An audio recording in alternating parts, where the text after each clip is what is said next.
Pembagian bantuan sosial atau bansos di kantor Kelurahan Tanah Baru, Kecamatan Bogor Utara, Kota Bogor, disambut positif oleh warga. Warga tampak tertib mengantri berbaris untuk menanti panggilan petugas. Bahkan seorang emak-emak sabar menanti di bawah teriknya sinar mentari. Warga diketahui mendapatkan bantuan berupa uang tunai Rp500.000. Sebesar Rp300.000 merupakan bantuan minyak goreng dan Rp200.000 merupakan bantuan sembako. Informasi lebih lengkapnya akan disampaikan oleh rekan jurnalis kami dari Tribun Bogor, ada Amar yang akan melaporkannya. Silakan rekan Amar.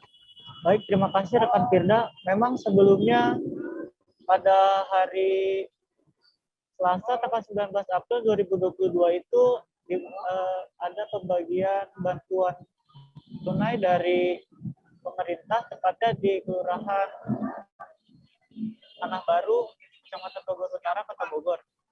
Pembagian bantuan ini dilakukan sejak pukul 9 hingga sore hari. Nah, ketika kami datang ke sana itu tepatnya pukul 14, maksud kami pukul 14 waktu Indonesia bagian Barat.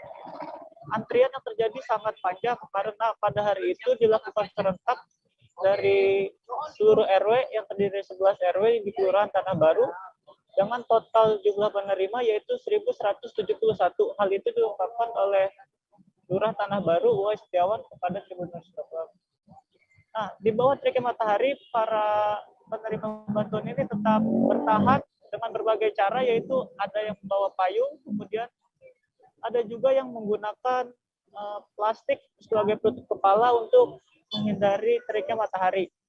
Nah, selain itu, terdapat juga salah seorang warga yang mengatakan sempat mengalami pusing setelah vaksin, karena untuk mendapatkan bantuan ini harus diwajibkan vaksin booster terlebih dahulu. Begitu rekan Firda. Ya, baik. Terima kasih rekan Amar dari Tribun. Jangan lupa subscribe, share, komen, dan like ya.